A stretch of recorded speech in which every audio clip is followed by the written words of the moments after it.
नगर निगम ही पूरे पंचकुला की सफाई रखता है, लेकिन खुद के घर के या खुद के बेड़े में सफाई की बात करी जाती है तो कहीं ना कहीं उनका ढिकड़ा जो है जरूर फुटता हुआ नजर आ रहा है। पंचकुला के सामुदायिक केंद्रों की बात करी जाती है तो सभी सामुदायिक केंद्र जो है वो शहीदों के नाम पे रखे गए हैं।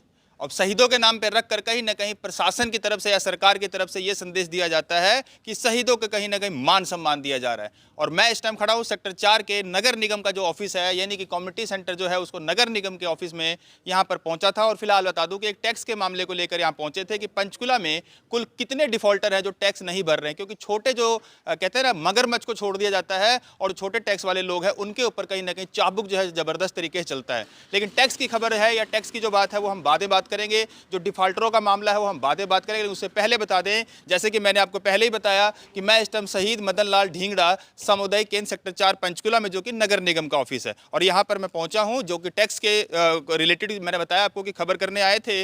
लेकिन उसके साथ साथ जो व्यवस्थाएं हैं यहाँ पर आपको दिखाना चाहेंगे कि यहाँ पर जो पार्किंग या कि स्पेस है उसके आगे यहाँ पर बियर की बोतलें नज़र आ रही हैं।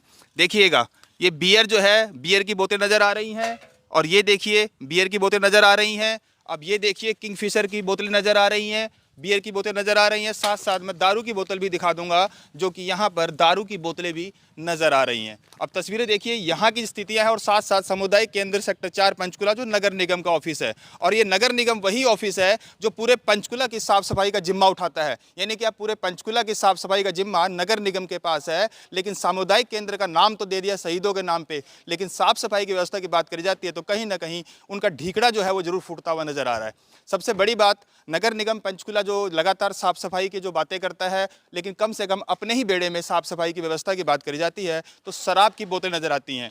कुछ सुरक्षाकर्मी थे, उनसे बात करने की कोशिश की, जिन्होंने नाम लेने से मना किया कि हमारा नाम कैमरे पर नहीं आना चाहिए। तो कहते हैं कि एमएलए का ऑफिस साथ में है, जिसके वहाँ पे कर्मचारी या फिर सिक्योरिटी गार्ड जो होते हैं वो यहाँ पर दारू पीते हैं रात को। तो दारू पीते हैं तो क्या दारू पीने का ये अड्डा बनाया हुआ है आपने? ये सबसे बड़ा सवाल है। और शहीदों के नाम को आप किस तरह से बदनाम करते हैं, ये सबसे बड़ा सवाल है।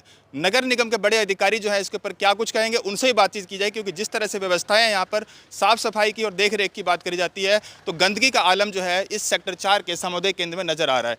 पीछे की तस्वीरें दिखाएंगे जहाँ पर रद्दियाँ जो है काफ़ी आप स्क्रीन में देख सकते हैं, रद्दी भी काफ़ी ज़बरदस्त तरीके से यहाँ पर स्टोर की गई है। पानी की गंदगी चारों तरफ फैली हुई है, और ये व्यवस्थाएं हैं नगर निगम पंचकुला के सेक्टर 4 के दफ्तर की।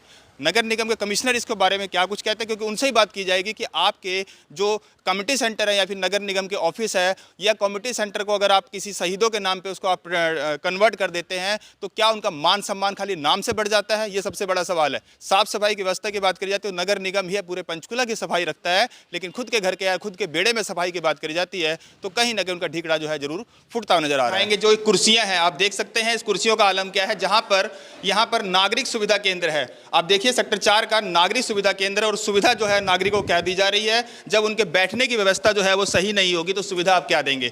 आप देखिए ये जो राम भरोसे जो कुर्सियां टूटी हुई है, आप देखिए यहाँ पर कोई बुजुर्ग बैठता है या फिर महिलाएं बैठती हैं, उनकी बैठने की व्यवस्था फिलहाल यहाँ पर क्या है। और मैं आपको बता दूं कि इसको नाम रखा गया है नागरिक सुविधा केंद्र।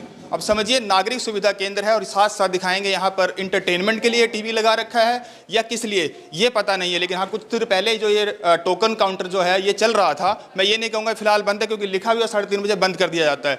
लेकिन जो एलसीडियाँ लगा रखी हैं ये निरंतर चल भी रही हैं। तो बिजली जो है वो सरकारी है, बिजली सरकारी है, कोई देना लेना है नहीं है, तो चलते रहने दो, बिजली तो अपनी लगती नहीं है। अब इन सब व्यवस्थाओं के साथ साथ जिस तरह से व्यवस्थाएं हैं इनको देखना चाहिए कि पब्लिक यहाँ पर आकर बैठती है और किस तरह से कुर्सियां टूटी हुई है, इसके ऊपर नगर निगम कर क्या रहा है, ये सबसे बड़ा सवाल है। और साथ साथ जो इसकी व्यवस्था सीलिंग की बात करी जाती है या फिर जो पीओपी उखड़ रही है, और साथ साथ गंदगी का जो आलम है वो निरंतर मैंने आपको दिखाया था। और इसके ऊपर कहीं ना कमिश्नर जो है वो जरूर जवाब दें कि क्या सामुदायिक केंद्र का हाल या फिर जो कम्युनिटी सेंटर का हाल या फिर नागरिक सुविधा केंद्र, जैसा कि आप बता रहे हैं कि नागरिक सुविधा केंद्र है, उस पर लोगों के यानी कि नागरिकों की सुविधा के लिए आप क्या कुछ इंतजाम कर रहे हैं, ये सबसे बड़ा सवाल है।